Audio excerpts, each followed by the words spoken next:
Hello, sports fans. Welcome to Super Sports Central. Today, we're going to be ranking every MLB shortstop.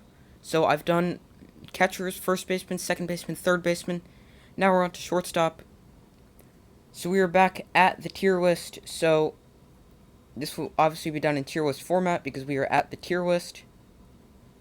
So, starting off at the top, we have the elite shortstops. Then, one step below that, we have the above average. Right in the middle, we have the solid. Then we have below average, and then we have bad.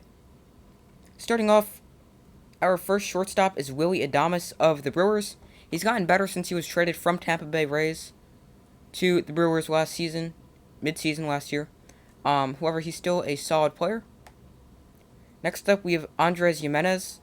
So I accidentally did him as a second baseman for the Guardians. However, now he's listed as a shortstop in their depth chart. Either way, he's still a solid second baseman or shortstop, whatever you want to call him.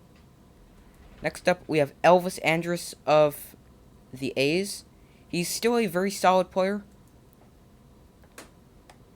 Next up, we have Javier Baez of the Tigers. So he's definitely an above-average shortstop. Not quite elite, but above average. Next up, we have Bo Bichette. He's another shortstop that I think is not quite elite. I think he could potentially make the elite jump this year, but I'm giving him above average right now. Next up, we have Xander Bogaerts of the Red Sox. I'm going to give him elite. I think he's one of the best shortstops. I think you could also argue him for above average. Next up, we have Brandon Crawford. He has gotten older. He plays for the Giants. However, even though he has gotten older, we saw last year he's still a great shortstop. Next up, we have Carlos Correa, who recently signed with the Twins. I'm going to put him in the elite category. Next up, we have David Fletcher of the Angels. He's a solid, good leadoff hitter. Actually, Ohtani's going to be leading off to start the season for them. But he's a good, solid shortstop for the Angels. Next up, we have Paul DeJong of the Cardinals. Solid. He's close to above average, however, not quite there yet. Still solid. Next up, we have Didi Gregorius of the Phillies. He's a solid shortstop. Next up, we have Alcides Escobar of the Nationals. He's gotten older, and we haven't heard about him for like 3 or 4 years. And then he got traded to the Nationals last year. I'm going to give him a solid. You could argue him for below average, but I'm going to give him a solid. Next up, we have Jeremy Pena. Hopefully I said his name right. Of the Astros. So he's filling in the hole Carlos Correa leaves after he left for the Twins. We haven't really seen him play much. He's still young, so I'm going to give him a solid. Next up, we have Jorge Mateo of the Orioles. He's a versatile player.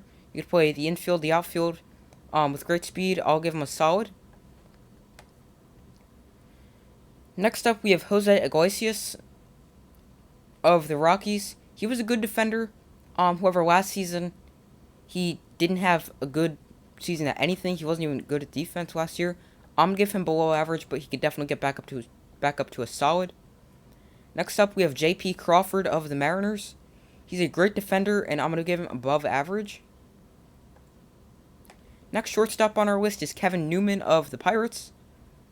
He isn't amazing, however, he's not bad. I'm going to give him an above average. Solid to above average. I win the above average right there. Next up, we have Isaiah Kiner-Falefa of the Yankees. Came over in the Josh Donaldson trade. He's doesn't have the best bat, however, he's a very good fielder. So I'm going to give him a solid. Next up, we have Kyle Farmer of the Reds. He's a good defender, so I'm going to give him a solid. Next up, we have Francisco Lindor. He's overrated. He's not an elite shortstop, but he's definitely above average. Next up, we have Miguel Rojas of the Marlins. He doesn't strike out much, and I'm going to give him a solid here. But it's always good when you have a player that doesn't strike out a lot, especially in today's league where it's more like home run or strikeout. Next up, we have Alberto Mondesi of the Royals. This guy is lightning quick. He's a decent defender. I'm going to give him a solid. He's somewhat inconsistent. Sometimes he can go, he can have a bad game, and then the next game he can have an amazing game. Next up, we have Fernando Tatis Jr. So I'm ranking him as a shortstop. He did play the outfield last year, after his shoulder injury.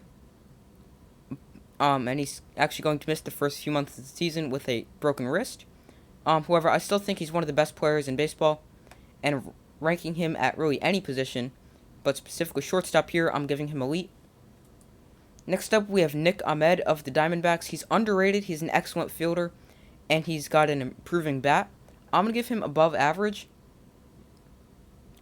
Next up, we have Corey Seager, now on the Rangers. In my opinion, I think he's an elite shortstop.